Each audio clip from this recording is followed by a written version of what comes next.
తాజాగా SC వర్గీకరణపై supreme court ఇచ్చిన తీర్పుపై ఆదివాసీ గిరిజన సంఘాలు ఒక ప్రెస్ కాన్ఫరెన్స్ నిర్వహించాయి. దానికి సంబంధించి వాళ్ళని అడిగి తెలుసుకుందాం. అన్న, ఏంటి మీ డిమాండ్స్ ఏంటి? వాస్తవంగా మేము ఆదివాసీ హక్కుల పోరాట సమితి, అదే రకంగా దండోరా 1992లోనే మొదట్లోనే స్టార్ట్ కావడం జరిగింది. ఒక పక్కనేమో దండోరా పోరాటాలు జరిగినాయి, రెండు పక్క ఆదివాసీ హక్కుల పోరాట తుడుందెబ్బ పోరాటం చేయడం జరిగింది. ఆ క్రమంలోనే అటు ఎస్సీ వర్గీకరణ కోసం వాళ్ళు పోరాటం చేసినారు, ఆదివాసులేమో ఎస్టీల వర్గీకరణ కోసం ఈ సైడ్ నుంచి పోరాటం చేయడం జరిగింది.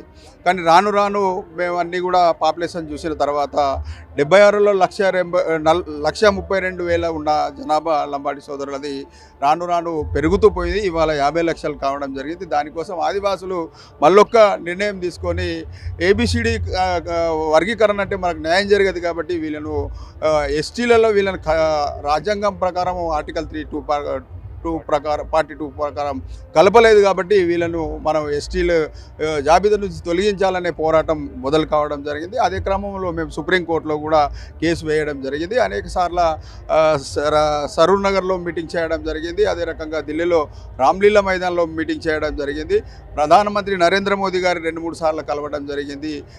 రాష్ట్రపతి గారిని కలవడం జరిగింది.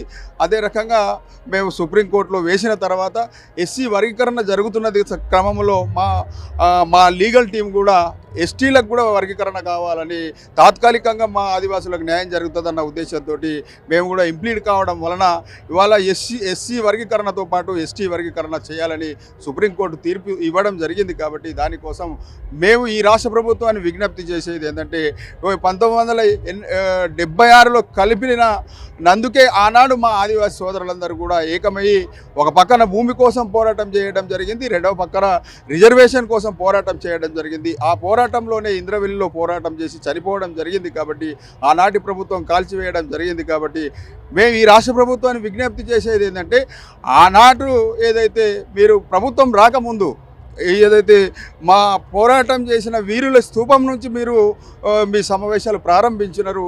ఆనాడు ఆదివాసీ సోదరులందరూ మీకు అండగా ఉన్నారు. అదే రకంగా ప్రభుత్వం వచ్చిన తర్వాత కూడా అక్కడి నుంచే మీ కార్యక్రమాలను మొదలు చేయడం జరిగింది. కాబట్టి ప్రభుత్వం వచ్చిన తర్వాత కూడా ఆదివాసులు రాష్ట్ర ప్రభుత్వానికి అండగా ఉన్నారు. కాబట్టి సుప్రీంకోర్టు ఏదైతే తీర్పు ఇచ్చిందో ఆ తీర్పు ఆధారంగా మీరు ఆదివాసులకు ఏదైతే వలస వచ్చిన లంబడలను ఏరేసిన తర్వాతనే ఎస్టీలలో కూడా రిజర్వేషన్ చేయాలని ఈ రాష్ట్ర ప్రభుత్వాన్ని విజ్ఞప్తి చేయడం జరుగుతుంది. రిజర్వేషన్ ఎంత, దాన్ని బట్టి మీరు ఎంత డిమాండ్ చేస్తున్నారు? లేకపోతే 76 కంటే ముందు 4% ఎస్టీలకు రిజర్వేషన్ ఉంటే 76 తర్వాత 2 రిజర్వేషన్ తోటి వాళ్ళని కలపడం వల్ల 6% కలపడం జరిగింది. 6%లలో కూడా టోటల్గా 6 కూడా వాళ్ళకే పోవడం జరిగింది. ఆదివాసులకు న్యాయం జరుగుతలేదు. కాబట్టి ఆదివాసులకు న్యాయం జరగాలంటే ఖచ్చితంగా ఆదివాసులకు పాత ఏదైతే 4% ఉన్నదో అది ఆదివాసులకు కేటాయించాలా. 2% 76 తర్వాత 2% పట్టుకొని వచ్చిన వాళ్ళు లంబాడి సోదరులతో పాటు ఇంకా 2-3 తెగలు ఉన్నాయో వాళ్ళకు 2% కేటాయించి ఏబిసిడి వర్గీకరణ చేయాలనేది ఆదివాసుల డిమాండ్.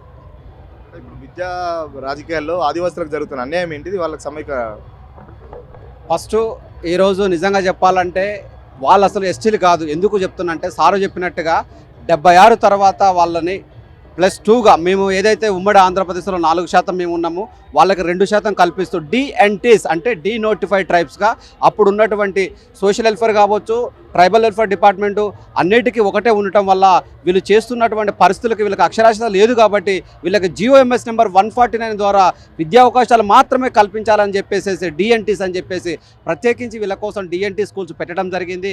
కానీ వాళ్ళు దానిని ఆసరగా చేసుకొని ఏదైతే అంతకుముందు మా ముందు తరం వాళ్ళందరూ కూడా HPSలో పబ్లిక్ స్కూల్లో కానీ ఏదైతే కార్పొరేట్ స్కూళ్ళల్లో మాకు అవకాశాలు ఉన్నప్పుడు మా ముందు తరం వాళ్ళ కొద్ది గొప్ప చదువుకొని గ్రూప్ 1 స్థాయికి IAS స్థాయికి పోయేటువంటి పరిస్థితి ఉండే. కానీ ఇప్పుడు ఆ పరిస్థితి లేకుండా మొత్తం కార్పొరేట్ కానీ ఈవెన్ మాకున్నటువంటి APRS కానీ ఆశ్రమ స్కూల్స్లో కానీ ఎడ్యుకేషన్ పరంగా ఉండేటువంటి ITDO పరిధిలో ఉండే అన్ని స్కూల్స్లో కూడా మొత్తం వాళ్ళు వ్యాపించేసేసి మా విద్యా అవకాశాలు మొత్తం కొల్లగొడుతున్నారు. అందువల్ల ఏజెన్సీలో ఉండేటువంటి ఒక ITDO పరిధిలో ఉండేటువంటి ఏవైతే ఉద్యోగాలు ఉంటాయో 29 డిపార్ట్మెంట్లకు సంబంధించినటువంటి ఉద్యోగ అవకాశాలు మొత్తం కూడా వాళ్ళు కార్పొరేట్ స్థాయిలో చదువుకోవడం వల్ల ఫస్ట్ ప్రియారిటీ వాళ్ళకి ఇంగ్లీష్ మీడియం ఉండటం వల్ల ఫస్ట్ వాళ్ళే వచ్చేసి విద్యా అవకాశాలతో ఉండటం వల్ల ఉద్యోగ ఉద్యోగావకాశాలను కొలగొట్టడం వల్ల వారికి ఆర్థికంగా బలపడుతున్నారు. ఆర్థికంగా బలపడ్డ తర్వాత రాజకీయంగా కూడా వాళ్ళు బలపడి ఇక్కడ ఉన్నటువంటి అన్నిటిని కూడా ఉపయోగించుకోవడం జరుగుతుంది. కాబట్టి మేము ఒకటే అంటున్నాము, ఈరోజు మా ముందు తరం వాళ్ళు సార్ వాళ్ళందరూ కూడా కేవలం వాళ్ళ జనాభా సంఖ్య ఎక్కువ ఉన్నందుకైనా మీకు ఈ రిజర్వేషన్లు తగ్గుతూ వస్తున్నాయి. ఎంత లేదండి. ఇప్పుడు విషయం ఏంటంటే జనాభా పరంగా వాళ్ళు నిజంగా చెప్పాలంటే 71లో సెన్సస్ ప్రకారం చూసినట్లయితే అనంతరామయ్య కమిషన్లో క్లియర్గా మెన్షన్ చేశారు, వాళ్ళు బీసీఏ కేటగిరీలో ఉన్నారు. అప్పుడు 1,13,000 ఉన్నటువంటి జనాభా ఈరోజు ఇప్పటి వరకు కూడా ప్రభుత్వాలు కూడా తెలుసుకోవాల్సిన విషయం ఏంటంటే 2011 తర్వాత నుంచి ఇప్పటి వరకు కూడా జనాభా లెక్కలు అనేటువంటివి లెక్కించకపోవడం దురదృష్టకరం. నిజంగా ఇప్పుడు అఫీషియల్ లెక్కలు చేస్తే అప్పుడు 2011 లెక్కల ప్రకారం 25 లక్షలు దాదాపుగా ఉన్నారు. ఇప్పుడు ఉన్నటువంటి పరిస్థితి చూస్తే దాదాపుగా 35 లక్షలు 40 లక్షల వరకు వచ్చారండి. అంటే ఎంత విపరీతమైనటువంటి మైగ్రేషన్ జరిగిందో చూడండి. అప్పుడు మన ఎన్టీ రామారావు గారి ప్రభుత్వంలో శిలాఫలకాలు ఆదిలాబాదు ప్రాంతంలో ఏర్పాటు చేసి విపరీతమైనటువంటి వలసవాదం జరుగుతుంది. ఈ యొక్క ఆదిలాబాదు చుట్టుపక్కల ప్రాంతాల్లోకి లంబాడీస్ ఎవరైతే వస్తున్నారో వీళ్ళకి 1976 తర్వాత వచ్చినటువంటి వాళ్ళకి ఈ లంబాడీలకి ఎస్టీల హోదా కల్పించొద్దని చెప్పేసి ఆ రోజు శిలాఫలకాలు పెట్టి మరి ముఖ్యమంత్రి గారు ఎన్టీ రామారావు గారు లారీలు పెట్టి మరి తరలించినటువంటి సందర్భం ఉన్నదండి. ఇప్పుడు మీరు ప్రభుత్వానికి ఏం చెప్పదలుచుకున్నారు? మీ డిమాండ్స్ ఏంటి? మేము ఒకటండి, ఇప్పుడు వస్తున్నటువంటి ఏదైతే సుప్రీంకోర్టు తీర్పు ఏదైతే ఉందో దీన్ని మేము స్వాగతిస్తున్నాము. కాకపోతే ఏంటంటే ఇప్పుడు ఉన్నటువంటి పరిస్థితులలో ఏదైతే వర్గీకరణ ఎస్సీలో ఏదైతే వర్గీకరణ అంటుర్రో ఎస్టీలో ఏదో వర్గీకరణ చేపడతామని చెప్పి అసెంబ్లీలో కూడా ఏదైతే మన గౌరవ ముఖ్యమంత్రి గారు చెప్పారో దాన్ని మేము స్వాగతిస్తున్నాం.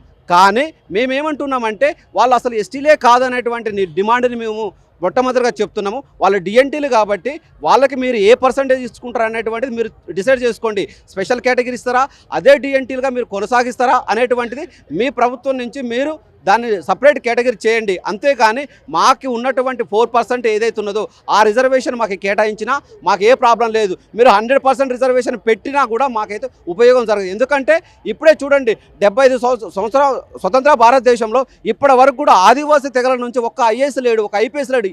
ఏం జరిగింది అనేటువంటి అభివృద్ధి ప్రదంలో మీరు ఒక్కసారి ఆలోచన చేయండి అంటున్నాం. మీ శాఖ అంటే మీ తెగకు సంబంధించిన మంత్రి సీతక్క ఇప్పుడు అధికారంలో ఉన్నారు, కలిసిరా ఇదంతా వివరించారా మంత్రి సీతక్కకి? తప్పకుండా మేము గతంలో కూడా సీతక్క గారితో విన్నవించుకోవడం జరిగింది. జీవో నెంబర్ 3 విషయంలో కలవడం జరిగింది. ఇదే లంబాడీలకు సంబంధించినటువంటి విషయంలో సుప్రీంకోర్టుకి వెళ్ళినటువంటి సందర్భంలో కూడా మేము అక్కగారితో చర్చించడం జరిగింది. తను కూడా సానుకూలంగా స్పందించి గౌరవ ముఖ్యమంత్రి గారితో కూడా మేము మాట్లాడి ఒక సమయం తీసుకొని ఆదివాసీ సంఘాలందరినీ కూడా కూర్చోబెట్టి మాట్లాడి ఒక నివేదిక టైపు తయారు చేసి దాని తర్వాత చేస్తామని మాకు ఒక మాట ఇవ్వడం జరిగింది అక్కగారు.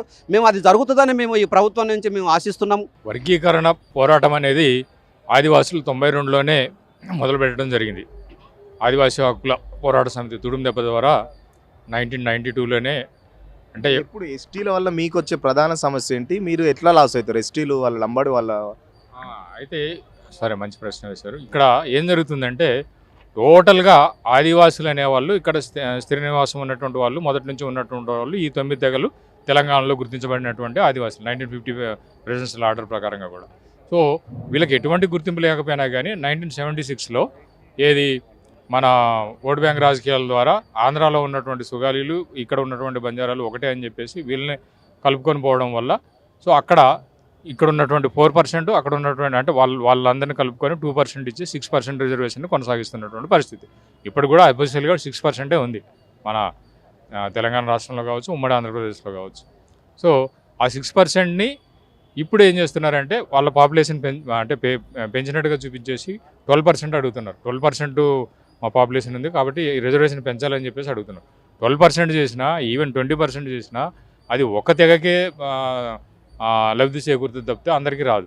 సో మేమేం చెప్తున్నామంటే 71 సెన్సెస్ని స్టాటిస్టిక్స్గా తీసుకొని దాంట్లో ప్రపోర్షనేట్గా మీకు గ్రోత్ రేట్ తీసుకోండి, మైగ్రేషన్ తీసుకోకుండా గ్రోత్ రేట్ తీసుకొని వర్గీకరణ చేసినట్లయితే ఆదివాసులందరికీ కూడా అక్కడ ఉన్నటువంటి ప్రిమిటివ్ ట్రైబ్స్ కూడా న్యాయం జరుగుతుందని చెప్పేసి మేము కోరుకుంటాం. ఎస్టీలకు కూడా కాంగ్రెస్ పార్టీ ఒక హామీ ఇచ్చింది కదా 6% నుంచి 12% పెరుగుతుందని చెప్పేసి, దానికి సంబంధించి వాళ్ళు కొట్లాడుతారు అనుకోవచ్చా? అవును, అంటే రిజర్వేషన్ పెంచాలని చెప్పేసి కోరుకోవడంలో తప్పులేదు, కానీ అందులో ఆదివాసుల ప్రాతినిధ్యం లేకపోవడం, కంప్లీట్గా ఒక తెగనే పెంచినట్టుగా చూపించుకోవడం, ఒక తెగకే లబ్ధి చెందేలాగా చేయడం అనేది అది వన్ సైడ్ అవుతుంది. కానీ ఈ దానివల్ల క్లాసిఫికేషన్ అంటే ఆ విధంగా తమాషా పద్ధతులు అంటే వాళ్ళ పాపులేషన్ చూపించి క్లాసిఫికేషన్ చేస్తే వాళ్ళకే బెనిఫిట్ అవుతుంది తప్పితే ఆదివాసులకి ఎటువంటి బెనిఫిట్ ఉండదు. జనాభా ఎక్కువ ఉండడం వల్లనే అంటే వాళ్ళ ఎస్టీల జనాభా ఎక్కువ ఉండడం వల్ల చెప్తున్నారు. ఫర్ ఎగ్జాంపుల్ 100%లో వాళ్ళ 90% జనాభా వాళ్ళదే ఉంది అనుకుందాం. అంటే వాళ్ళ పాపులేషన్ పెంచి చూపించడం వల్ల 90% వాళ్ళే ఉంది. సో వీళ్ళకి 10 అంటే 9 తెగల వాళ్ళకి 10% అంటే ఇప్పుడు 10 సీట్లు ఉన్నప్పుడు వీళ్ళకి ఒక సీట్ ఇస్తే ఈ 9 మంది కొట్టుకోవాలి, వాళ్ళు ఒక కమ్యూనిటీ వాళ్ళు 9 తీసుకుంటారు. సో అది అన్యాయం అక్కడే జరుగుతుంది. సో ఇటువంటి క్లాసిఫికేషన్ జరగదు. మాకు సైంటిఫిక్ వేలో మా యొక్క అంటే సామాజిక స్థితిగతుల్ని దృష్టిలో పెట్టుకొని ఒక కమిషన్ వేసి కమిషన్ ద్వారా మా యొక్క జీవన ప్రమాణాలు మెరుగుపరిచే విధంగా వీళ్ళందరికీ కూడా ఆ క్లాసిఫికేషన్లో ప్రాతినిధ్యం ఉండాలి అని చెప్పేసి కోరుకుంటున్నాం. ఇప్పటి వరకు విద్యా ఉపాధి అవకాశాలు ఎలాంటి నష్టం జరిగింది ఆదివాసులకు గిరిజనులకు సంబంధించి? కంప్లీట్గా వన్ సైడ్ అయిందండి. ఇది నేను చెప్పేది కాదు, గవర్నమెంట్ రిపోర్టే. 2005లో డాక్టర్ వైఎస్ రాజశేఖర రెడ్డి గారు సీఎంగా ఉన్నప్పుడు వారి ఆధ్వర్యంలో వారు చైర్మన్గా ఉండి అన్ని డిపార్ట్మెంట్లో స్టాటిస్టిక్స్ తీసుకొని చూసినప్పుడు 90% ఒక కమ్యూనిటీకే వెళ్తుంది, మిగతా 10%లో మిగతా వాళ్ళు ఉన్నారు.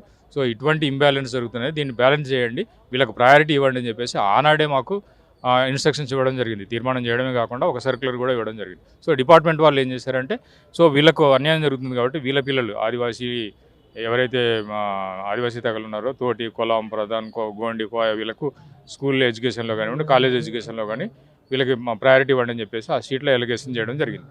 ఇప్పుడు 80 సీట్లు ఉన్నాయనుకోండి, సో అంటే లంబాడి ఎరుకల వాళ్ళు కూడా పెడతారు కానీ వాళ్ళకి 8 అది కూడా ఉంది నా దగ్గర, స్టేట్మెంట్ కూడా ఉంది. సో వాళ్ళకి 8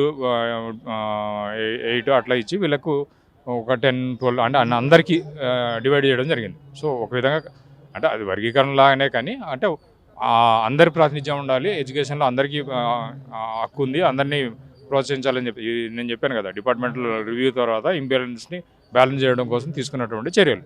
సో దాన్ని ఏం చేశారంటే అప్పటికి 2004లో ఇదే వర్గీకరణ ఎస్సీ వర్గీకరణ ఆల్రెడీ 2000లో ఇంప్లిమెంట్ చేశారు మన చంద్రబాబు నాయుడు గారు. అప్పుడు ఏబిసిడి అయింది. కానీ 2004లో ఇదే ఈవి చిన్నయ్య కేసుని తీసుకొని సుప్రీంకోర్టులో మాకు ఇది కాన్స్టిట్యూషనల్ విరుద్ధం, మాకు ఒక గ్రూప్గానే ఉంటుంది తప్పితే ఇందులో క్లాసిఫికేషన్ అనేది లేదు కాబట్టి ఇది చెల్లదని చెప్పేసి వాళ్ళు కొట్టేయడం జరిగింది. అదే తీర్పుని దీనికి కూడా అన్వయించి మా పిల్లలు కూడా ఎడ్యుకేషన్లో అవకాశాలు లేకుండా చేశారు. మరి ఆనాడే చేసి ఉంటే దాన్ని ఇంప్లిమెంట్ చేసి ఉంటే మా పిల్లలు చదువుకునే వాళ్ళు, ఎడ్యుకేషన్ ఇంప్రూవ్ అయ్యేది, అదేవిధంగా ఎంప్లాయ్మెంట్ కూడా వచ్చి ఉండేది. సో అది చేయనుకుంటూ అడ్డుకున్నారు. ఈ రోజున కూడా మాదే పాపులేషన్ ఉందని చెప్పేసి మాకే అగ్రభాగం మాకే కావాలని చెప్పేసి అడుగుతున్నారు. దానివల్ల వీళ్ళకి అన్యాయం జరుగుతుంది. సో వీళ్ళని ఎవరు చూడాలి? మరి ప్రభుత్వమే ఒక కమిషన్ వేసి వీళ్ళకు ఉన్నటువంటి పరిస్థితులు ఏంటి, వీళ్ళని ఏ విధంగా అప్లిఫ్ట్ చేయాలని చెప్పేసి ఒక దీర్ఘకాలిక ప్రణాళికలాగా తీసుకొని వాళ్ళ తద్వారా క్లాసిఫికేషన్ చేసినట్లయితే ఇప్పుడు సుప్రీంకోర్టు యొక్క జడ్జిమెంట్ తీర్పు యొక్క సారాంశం కూడా అదే. ఎవరికైతే ప్రాతినిధ్యం అంటే ఎవరికైతే రిజర్వేషన్ ఫలాలు అందట్లేదో ఆ కులాలకి వాళ్ళని అప్లిఫ్ట్ చేయడానికి ఇది ఉపయోగపడాలని చెప్పేసి చెప్తున్నారు. కానీ రాజకీయ లబ్ధి ద్వారా ఓటు బ్యాంక్ ద్వారా చేస్తే ఇది చెల్లదని చెప్పేసి కూడా సుప్రీంకోర్టు జడ్జిమెంట్లో కూడా ఉండింది. సో అటువంటి పక్షంలో అట్లా వన్ సైడ్ చేస్తే మళ్ళీ ఒక ఉద్యమం చేయాల్సిన అవసరం ఉంటుంది. కేవలం మాకు సంబంధించిన 4% రిజర్వేషన్ మాకు ఖచ్చితంగా మా 9 తెగలకు సంబంధించి అప్లై చేయాలని చెప్పేసి ఎస్సీ వర్గీకరణ స్వాగతిస్తూనే, మరోపక్క మాత్రం మాకు సంబంధించిన రిజర్వేషన్ అంతా ఎస్టీలు, లంబాడులు మాత్రమే జనాభా ప్రాతిపదికన వాళ్ళు ఎక్కువ ఉన్నారని చెప్పేసి మొత్తం వాళ్ళే రిజర్వేషన్ అంతా కొట్టేస్తున్నారు. విద్యా ఉపాధి అవకాశాలు కూడా మేము చాలా వరకు లాస్ అవుతూ వస్తున్నాము. ఇప్పటికైనా ప్రభుత్వం దీనిపై ఒక చర్య తీసుకోవాలని చెప్పేసి ఇక్కడ గిరిజన ఆదివాసీ సంఘాలు కోరుతున్నాయి. కెమెరా పర్సన్ మహేష్తో సురేష్, సిగ్నల్ టీవీ, హైదరాబాద్.